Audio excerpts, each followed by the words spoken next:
Stanley India enterprise एक regular exporter है। Exports properly file होते रहे, शिपिंग बिल्स आईएसगेट पोर्टल पर वेरीफाई हुए और 2024 के लिए आईजीएसटी रिफंड क्लेम किया गया।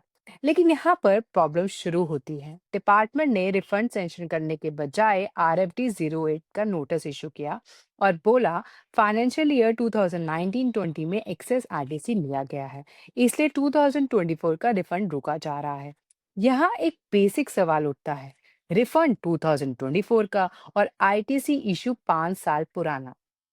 स्टैनली इंडिया एंटरप्राइज ने क्लियर स्टैंड लिया, रिफंड का 2019-20 के आईटी से कोई लिंक नहीं। शिपिंग बिल्स ऑलरेडी वेरीफाइड हैं। अगर आईटीसी एक्सेस है तो सेक्शन 73 या 74 का शो कॉज नोटिस लाओ। लेकिन डिपार्टमेंट ने कोई शो कॉज नोटिस इशू ही नहीं किया, सिर्फ रूल 92 का सहारा लेके रिफंड रिजेक्ट कर दिया। मैटर पहुंचा दिल्ली हाई कोर्ट। कोर्ट ने लॉ को सीधे शब्दों में एक्सप्लेन किया। जीएसटी लॉ में शो कॉज नोटिस एक मैंडेटरी प्री कंडीशन है। बिना शो कॉज नोटिस के ना कोई डिमांड बन सकती है, ना रिफंड रोका जा सकता है।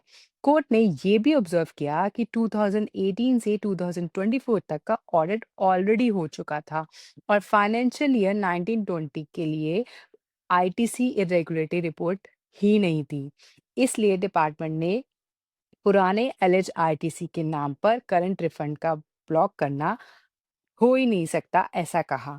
फाइनल जजमेंट क्या रहे? Refund rejection order set aside किया गया। 39.73 lakh IGST refund with statutory interest allow किया गया। डिपार्टमेंट को 2 मंथ्स में पेमेंट करने की डायरेक्शन दी गई। सो फाइनल टेक अवे क्या रहा?